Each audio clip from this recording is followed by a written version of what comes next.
On va parler d'une saga incroyable, une entreprise superbe, une entreprise de la région, une vraie fierté, ça nous on aime. Avec vous, Michaël Renaud, on parle parapluie. Et quand je dis parapluie, c'est un mot un petit peu galvaudé parce que la saga Nera, elle a commencé en 1832. 52. 52, d'accord, autant pour moi. Il y a très longtemps. Ouais, mais il y a des matins comme ça. Vous êtes le plus ancien fabricant français de parapluies. Oui, et l'un des derniers en réalité, parce que Ouais. aussi au 19e siècle, il y en avait beaucoup. Aujourd'hui, nous ne sommes qu'une petite poignée. Alors, pardonnez-moi, mais quand on pense parapluie, je me dis asiatique. Et pourtant, ici, chez nous, à Autun, en Saône-et-Loire, on fabrique des parapluies et pas n'importe lesquels. Vous nous en avez amené quelques-uns là, ici. Oui, alors l'aventure effectivement du parapluie à travers l'âge a peut-être commencé aussi en Asie, il y a très longtemps. Ouais. Mais effectivement, depuis la création en 1852, donc nous sommes installés à Autun et l'entreprise a été en fait l'un des plus gros fabricants. Après un début très artisanal, donc à compter jusqu'à 400 personnes et plus d'1 million de parapluies sortaient tous les ans de l'usine et de l'atelier d'Autun. Aujourd'hui, il y a encore beaucoup de parapluies dans l'entreprise Nera qui sont fabriqués, et vous ne vous en cachez pas d'ailleurs, hein, pour partie en Asie. Et ce qui nous intéresse, nous, ce matin, c'est la partie, j'allais dire, haut de gamme, haute couture du parapluie. Va falloir nous expliquer qu'est-ce qui constitue un parapluie, parce qu'on connaît tous les baleines, mais à part les baleines, moi, je ne suis pas un spécialiste du parapluie. Donc c'est vous qui allez m'expliquer un petit peu la différence par rapport à un parapluie classique, si j'ose dire. Voilà, donc effectivement, le parapluie a plein de petites pièces Ouais. et le parapluie haut de gamme donc, sert avant tout à se couvrir effectivement de la pluie. Mais il a une différence entre le parapluie entrée de gamme ou de mauvaise qualité. Ce n'est pas uniquement le fait qu'il soit fabriqué en Bourgogne ou en Bourgogne-Franche-Comté, mais c'est aussi le talent, le temps et les finitions qu'on peut leur apporter, et surtout et aussi les matériaux qu'on emploie. C'est-à-dire que ce sont des matériaux vraiment nobles, des poignées, des baleines effectivement qui sont Alors, il y a des très poignées résistantes. ici, hein, on peut les montrer.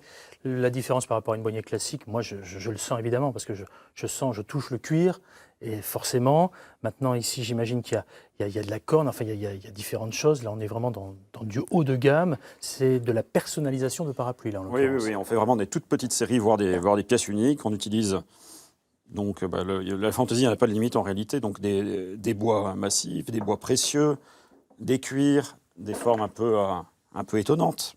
Ouais.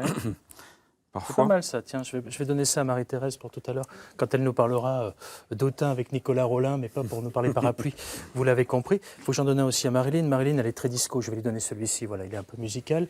Pendant que je donne tous ces accessoires, je reviens vraiment sur tout ce qui constitue un parapluie. Donc on le disait, la baleine, Voilà. jusque-là. Ok, j'ai compris. Après, qu'est-ce qui constitue vraiment un parapluie? Voilà, donc le corps, il y a 3 parties principales. Donc la monture au sens large qu'inclut donc à la fois le mât et la baleine, elle peut être en acier ou en fibre de verre. Ensuite, vous avez la deuxième partie qui est la poignée. Et enfin, la toile, la couverture. Et puis tout un tas de petites pièces qui ont des noms plus ou moins poétiques. Vous me parlez de toile, j'en ai vu une là. Allez, hop là, pendant que vous me parlez de toile, regardez, j'ai vu ça. Alors ceux qui nous regardent à Autun, en Saône-et-Loire, se disent, mais je connais ça.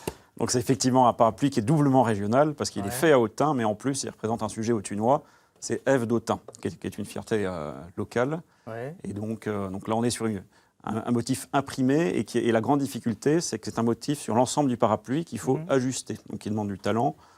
Donc ça c'est méthodologie d'impression. Puis après on travaille beaucoup des tissages, et des tissages assez nobles, soit des fils tissés, et puis beaucoup de jacquard. Ouais, alors tiens, Voilà. j'en ai vu un là, un jacquard, parce que qui dit toile, dit toile de qualité, dites donc chez vous, ça pèse, hein. Et imperméable si possible. C'est intérieur-extérieur le jacquard, c'est Voilà. ça. L'intérêt en réalité c'est le mode de tissage où vous avez Attendez, effectivement... parce qu'on fait de la télé, alors si vous masquez tout, ça va pas être possible, voilà. Voilà, hop là, j'ouvre, voilà, pour qu'on voit, clac, pour qu'on voit très bien, Voilà. sans souci. Et donc l'intérieur réserve une surprise en général parce que vous avez quelque chose de différent de ce qui peut être à l'extérieur. Ouais, c'est surprenant. Ça vaut combien un parapluie comme ça à peu près? Eh bien c'est variable, mais j'ai une fabrication française entre 50 et 150 € en fonction des finitions qu'on peut apporter. Oui, alors justement, en matière de finition, qu'est-ce qui fait la différence sur vos parapluies finalement? J'ai compris qu'ils étaient fabriqués artisanalement à Autun, en Saône-et-Loire, par un tout petit atelier. De prime abord, à quoi reconnaît-on un parapluie comme celui-ci? Je dirais déjà effectivement un parapluie, donc on est loin du travail à la chaîne, donc c'est plus d'1 heure de travail à la main avec des petites machines, mais surtout une intervention manuelle. Et il y a beaucoup de pièces, de parties qui sont faites vraiment à la main. Montrez-moi, De petites montrez-moi. finitions, par exemple sur celui-ci en particulier. On voit, donc nous sommes encore sur un tissu jacquard, ce genre de petites choses, de petits détails qui permettent Jean-Philippe, voilà. l'imperméabilité. OK. Et à l'intérieur aussi, on voit bien cette petite pièce-là, qu'on appelle dans le jargon du métier le bouillonnet ou la choupette. Ah, la choupette, Voilà, n'est-ce c'est pas? mignon ça. Et qui n'ont voilà, pas grande utilité, hormis douceur pour les doigts et puis 10 minutes de travail à la main. Je comprends mieux pourquoi votre entreprise a demandé le label du patrimoine vivant. Parce que voilà, on survole là, on va très très vite sur les parapluies, mais on a compris quand même que c'était une grosse différence, le parapluie artisanal fabriqué chez nous. C'est une vraie fierté, encore une fois, la maison Nera. C'est pas de la pub, c'est vraiment de l'info. On n'a pas vraiment le temps de parler de ces gros ciseaux qui, effectivement, au-delà d'être folkloriques, doivent servir, j'imagine, à couper ces fameuses toiles. Il y a différentes qualités de toiles, on le voit bien.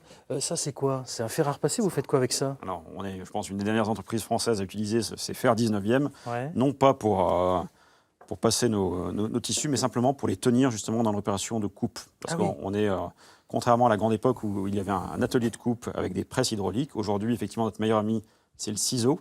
Les gabarits, le calendrier de la poste à peu de choses près en fonction de nos montures. Et donc ce travail très, très artisanal. Eh bien, merci. Et clin d'œil à toute entreprise qui doit nous regarder. Depuis 166 ans, l'entreprise Nera est implantée pardon, à Autun, en Saône-et-Loire. Voilà.